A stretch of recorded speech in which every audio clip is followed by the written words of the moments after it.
జై శ్రీరామ్. అందరికీ నమస్కారం. వెల్కమ్ టు న్యూస్ అఖండ. నేను మీ కస్తూరి శ్రీధర్. మిత్రులారా, ఖలిస్తాన్ తీవ్రవాదులకు మొదటి అడ్డా పాకిస్తాన్ అయితే రెండవ అడ్డా వచ్చేసి కెనడా దేశం.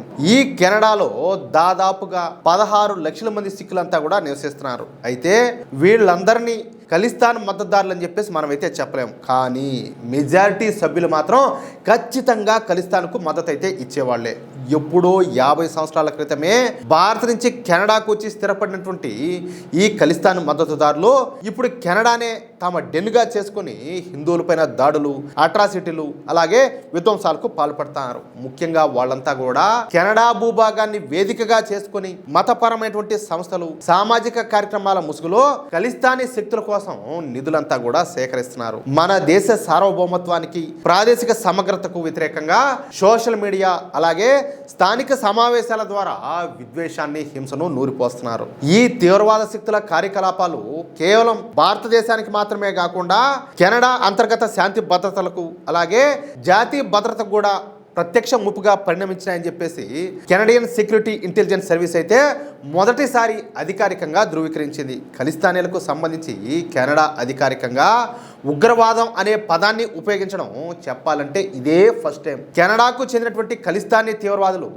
భారతదేశంలోని పంజాబ్లోనే ఖలిస్తాన్ అనేటటువంటి స్వతంత్ర దేశాన్ని సృష్టించడానికి హింసాత్మక మార్గాలను ఉపయోగించాలని చెప్పేసి ప్రణాళికలు రచిస్తున్నారని, భారత వ్యతిరేక శక్తులకు కెనడా సురక్షితమైనటువంటి స్వర్గధామంగా మారిందని చెప్పేసి ఈ నివేదిక అయితే పేర్కొనింది. ఇది భారతదేశం చాలా కాలంగా లేవనెత్తుతున్నటువంటి ఆందోళన అయితే కన్ఫర్మ్ చేస్తుంది. దీనికి తోడు కెనడా ప్రభుత్వం ఓటు బ్యాంకు రాజకీయాల కోసం ఖలిస్తానీ తీవ్రవాదులపైన, అలాగే మన దేశ వ్యతిరేక శక్తులపైన కఠిన చర్యలు తీసుకోవడం లేదని చెప్పేసి భారత ప్రభుత్వం చాలా కాలం నుంచి అసంతృప్తి అయితే వ్యక్తం చేస్తుంది. కెనడాలో భారత దౌత్యవేత్తలపైన దాడులు జరగడం, హింసను ప్రేరేపించేటటువంటి పోస్టర్లన్నీ కూడా ప్రదర్శించడం వంటి సంఘటనలు రెండు దేశాల మధ్యన దౌత్య సంబంధాలను తీవ్రంగా దెబ్బతీసినాయి. 5 ఐస్ కూటమి దేశాల మధ్య కూడా కెనడాలో పెరుగుతున్నటువంటి ఈ తీవ్రవాద శక్తుల నెట్వర్క్ గురించినటువంటి సమాచారం చాలా సార్లు అయితే చర్చకైతే వచ్చింది. ముఖ్యంగా ఒంటారియాలోని బ్రాంప్టన్ హిందూ మందిరం బయట ఈ భక్తులపైన జరిగినటువంటి దాడులు, అలాగే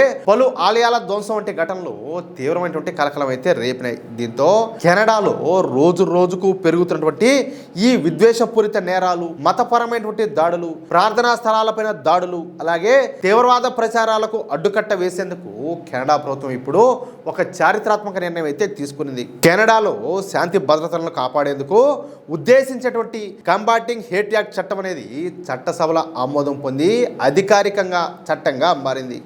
గవర్నర్ జనరల్ ఆమోదముద్ర పొందినటువంటి ఈ కొత్త చట్టం మొన్న 18వ తేదీ నుంచి దేశవ్యాప్తంగా అమల్లోకి అయితే వచ్చింది. కెనడా వేదికగా సాగుతున్నటువంటి ఈ ఖలిస్తానీ శక్తుల ఆగడాలకు, ఇతర విద్వేషపూరిత గ్రూపుల ప్రచారాలకు ఈ చట్టం ద్వారా కఠినమైనటువంటి శిక్ష అయితే పడనుండదని చెప్పేసి విశ్లేషకులు అయితే తెలియజేస్తున్నారు. ఈ కొత్త చట్టం ద్వారా కెనడా క్రిమినల్ కోడ్ లో చేసినటువంటి ఈ కీలక సవరణలు ఏంటయ్యా అంటే, ఇకపైన దేవాలయాలు, గురుద్వారాలు, మసీదులు, చర్చిలు, పాఠశాలలు, అలాగే కమ్యూనిటీ సెంటర్లలోకి ప్రజలు వెళ్లకుండా అడ్డుకోవడం లేదా అక్కడ భయాందోళనలు సృష్టించడం తీవ్రమైనటువంటి నేరంగా పరిగణించబడుతుంది. మతపరమైనటువంటి భవనాల చుట్టూ నిర్దిష్ట పరిధిలో ఎలాంటి విద్వేషపూరిత ప్రదర్శనలు కానీ లేదా పోటాపోటీ ఆందోళనలు నిర్వహించడానికి ఎట్టి పరిస్థితుల్లో కూడా వీళ్ళ బహిరంగ ప్రదేశాల్లో మత విద్వేషాన్ని రెచ్చగొట్టే విధంగానో లేదా ఉగ్రవాద సంస్థలకు మద్దతు తెలిపే విధంగా చిహ్నాలు లేదా గుర్తులను ప్రదర్శించడాన్ని చట్టవిరుద్ధం అయితే చేశారు. గతంలో విద్వేష ప్రచారాలపైన చర్యలు తీసుకోవడానికి అటార్నీ జనరల్ అనుమతి అనేది తప్పనిసరిగా ఉండేది. అయితే ఈ చట్టం ద్వారా ఆ నిబంధనను తొలగించి పోలీసులు తక్షణమే నిందితులపైన చర్యలు తీసుకునే విధంగా వెసులుబాటు అయితే కల్పించారు. జాతి, మతం, రంగు, లింగం లేదా శారీరక వైకల్యం ఆధారంగా ఎవరినైనా సరే లక్ష్యంగా చేసుకుని ద్వేషపూరిత నేరాలకు పాల్పడితే 5 సంవత్సరాల పాటు కఠినమైనటువంటి జైలు శిక్షలు అయితే విధిస్తారు.